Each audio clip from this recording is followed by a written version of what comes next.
بسم اللہ الرحمن الرحیم۔ السلام علیکم دوستو۔ ایک چھوٹے سے گاؤں میں ایک ننھا سا بچہ رہتا تھا جس کا نام احمد تھا۔ احمد بہت ہی پیارا، معصوم اور شرارتی بچہ تھا۔ اسے کھیلنا، دوڑنا، تتلیوں کے پیچھے بھاگنا اور نئی نئی چیزیں تلاش کرنا بہت پسند تھا، مگر احمد کو پڑھائی سے کچھ خاص دلچسپی نہ تھی۔ جب بھی امی کہتی کہ بیٹا سبق یاد کرو تو وہ بہانہ بنا کر باہر بھاگ جاتا۔ ایک دن احمد جنگل کے کنارے کھیلتے کھیلتے بہت دور چلا گیا۔ اچانک اس کی نظر ایک پرانے درخت کے نیچے رکھی ہوئی ایک بڑی سی پرانی اور گرد سے اٹی ہوئی کتاب پر پڑی۔ احمد نے ادھر ادھر دیکھا، کوئی نظر نہ آیا تو وہ کتاب اٹھا کر گھر لے آیا۔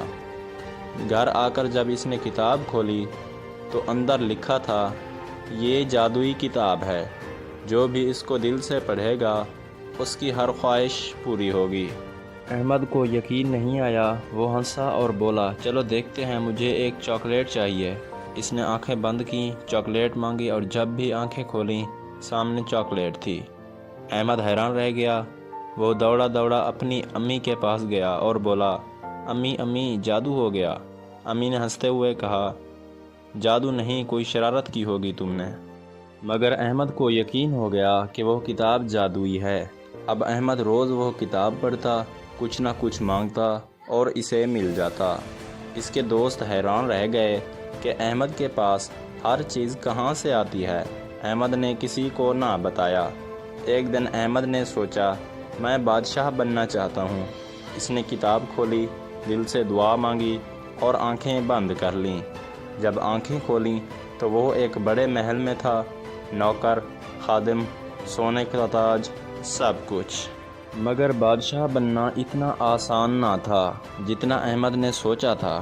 روز فیصلے کرنے ہوتے، کام کرنا پڑتا، لڑائیوں کے بارے میں سوچنا پڑتا، لوگوں کی فریاد سننی پڑتی۔ احمد تھک گیا۔ چند دنوں بعد اس نے کہا، مجھے واپس اپنے گاؤں جانا ہے، امی کی گود چاہیے، سکون چاہیے۔ مگر اب کتاب گم ہو چکی تھی۔ احمد نے محل چھانا، کمرے چھانے، سب کچھ دیکھا مگر کتاب نہ ملی۔ اب وہ سچ میں رو دیا۔ دل سے بولا، کاش میں پڑھتا، محنت کرتا، کچھ بن کے دکھاتا، شاید یہ سب خود ہی حاصل کر لیتا۔ تبھی ایک دن رات کو خواب میں ایک بزرگ آیا اور بولے، بیٹا، جادو کتابوں میں نہیں تمہارے اندر ہے۔ اگر تم پڑھو گے، سیکھو گے، محنت کرو گے تو دنیا کی ہر کامیابی تمہاری ہوگی۔ صبح احمد کی آنکھ کھلی، وہ ہنسا، دوڑا، امی کو گلے لگایا اور کہا، امی آج سے میں دل لگا کر پڑھوں گا۔ تب سے احمد ہر دن کچھ نیا سیکھتا، محنت کرتا اور آخر کار ایک دن وہ خود بھی ایک بڑا انسان بن گیا، اپنی محنت سے، بغیر کسی جادوئی کتاب کے۔ مزید ایسی کہانیوں کے لیے میرے چینل کو لازمی لائک اور سبسکرائب کریں اور ساتھ میں دیے گئے گھنٹی کے نشان کو دبانا نہ بھولیں۔